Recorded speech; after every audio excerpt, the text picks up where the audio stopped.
Hello learners, welcome back to doctor Preeti's tutorial. क्या आपने कभी सोचा है कि जो साइंटिस्ट हैं वो सेल के स्ट्रक्चर्स कैसे देख पाते हैं? ऐसे स्ट्रक्चर्स जो नेकेड आई से देखना इम्पॉसिबल है। उसके लिए वो कौन सा इंस्ट्रूमेंट यूज करते हैं? माइक्रोस्कोप।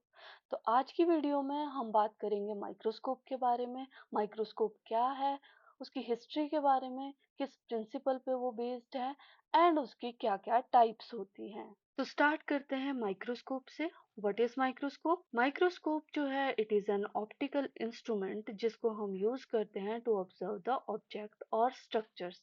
ऐसे structure which are too small to be seen clearly with the naked eyes, जिनको हम नेकेड आइज से नहीं देख सकते। ऐसे स्ट्रक्चर्स को ऑब्जर्व करने के लिए हम माइक्रोस्कोप का यूज करते हैं। तो वर्ड जो माइक्रोस्कोप है ये ग्रीक लैंग्वेज से आया है। ग्रीक के दो वर्ड्स हैं, माइक्रोस एंड स्कोपिन। माइक्रोस का मतलब होता है स्मॉल एंड स्कोपिन का मतलब होता है टू लुक। तो ऐसा इंस्ट्रूमेंट जो स्मॉल साइज के ऑब्जेक्ट्स को देखने के लिए हम यूज करते हैं उसको हम कहते हैं माइक्रोस्कोप।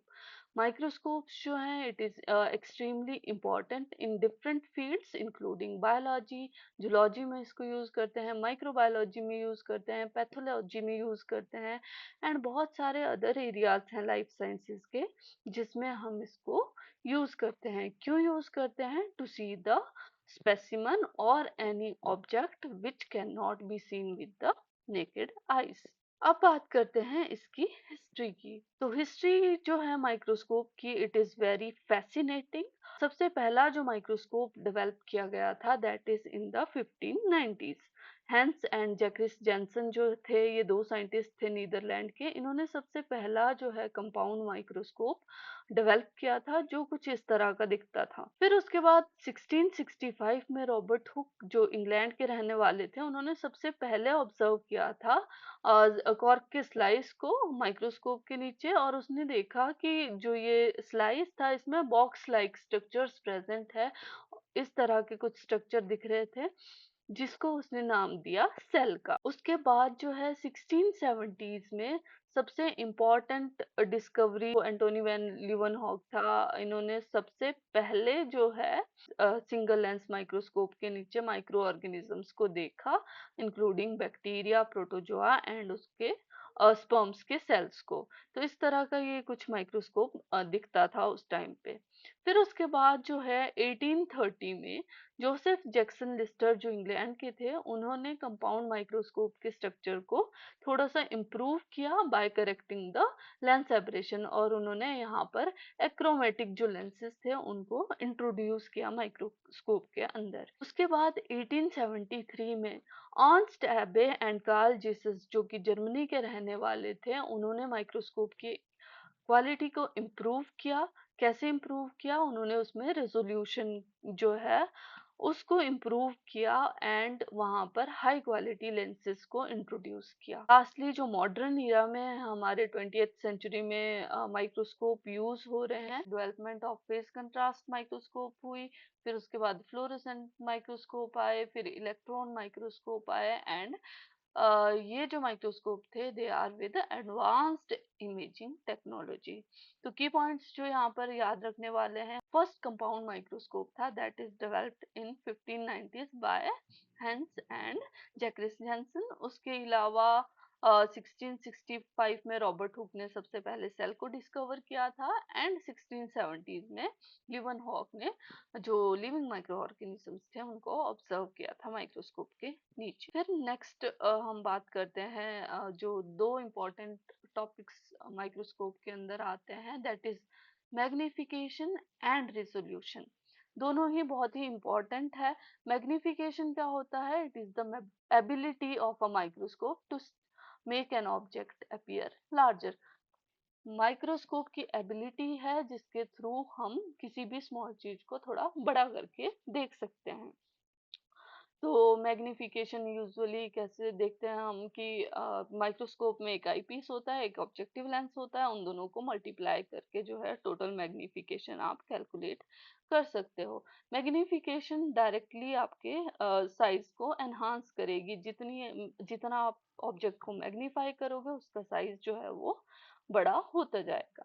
लेकिन रिजोल्यूशन जो है it is the ability of a microscope to distinguish two very close points, दो क्लोजली प्लेस्ड जो पॉइंट्स हैं उन दोनों के बीच में कितना डिस्टेंस है या नहीं है, उसको डिस्टिंग्विश करने की एबिलिटी जो है माइक्रोस्कोप की, उसको हम कहते हैं रिजोल्यूशन। तो अगर हम यहाँ पर देखें एग्जांपल्स में, लो रिजोल्यूशन अगर होगा तो हमें दो पॉइंट्स दिखाई तो देंगे पर ऐसा लगेगा कि वो बहुत ही क्लोजली एसोसिएटेड है, मतलब कि वहां पर आपको क्लियर डिटेल नहीं दिखाई देती। लेकिन अगर हाई रेजोल्यूशन की बात करें तो उसमें क्या होता है, हमें प्रॉपरली पता चल जाता है कि जो ऑब्जेक्ट्स हैं वो दोनों अलग अलग पॉइंट्स पे प्लेस्ड हैं और मतलब क्लैरिटी हो जाती है हमें।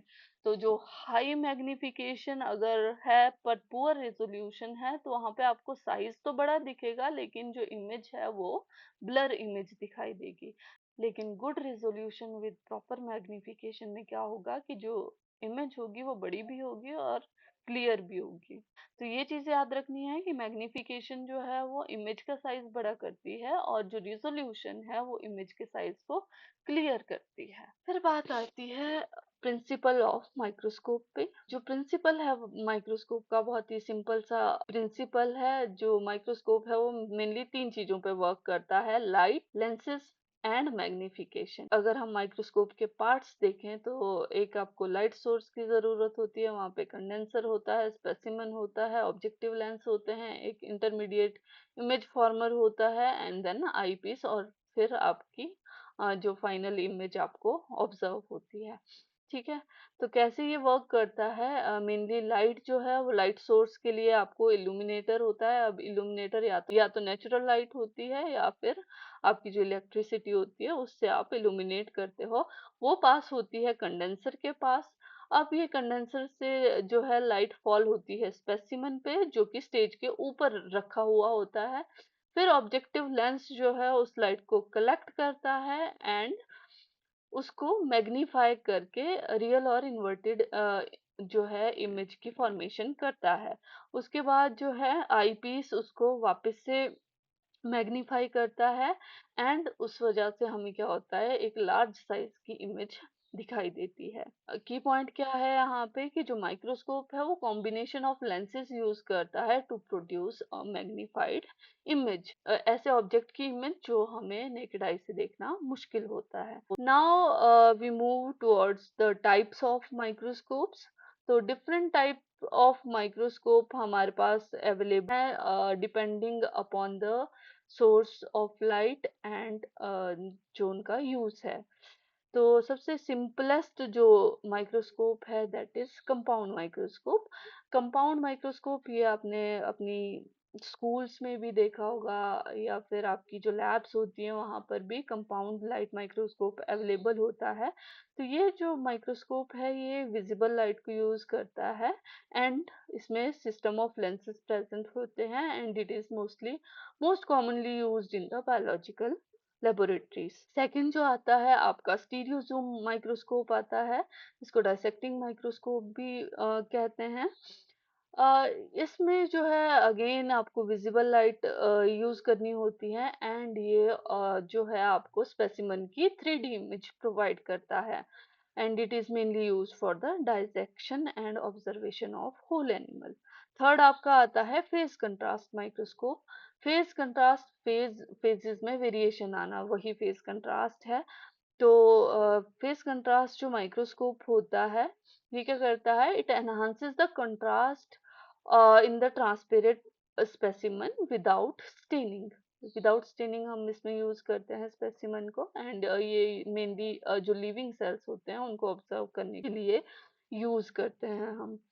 फिर आता है आपका फ्लोरोसेंट माइक्रोस्कोप। तो फ्लोरोसेंट माइक्रोस्कोप में हम यूवी लाइट को यूज करते हैं टू एक्साइट द फ्लोरोक्रोम और उसके अलावा ये मेनली यूज होता है to detect the specific molecule in the cell. Last जो आता है that is electron microscope. Electron microscope में मेनली आपके सैम और टैम आते हैं, scanning electron microscope and transmission electron microscope.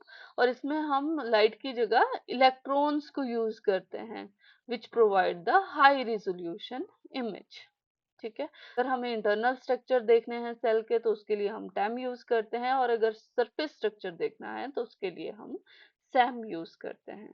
So this is all about the microscope, history, principle, and types of microscope. If you like the content, please hit the like button, share the video, and subscribe the channel Dr. Preeti's Tutorial. Thanks for watching.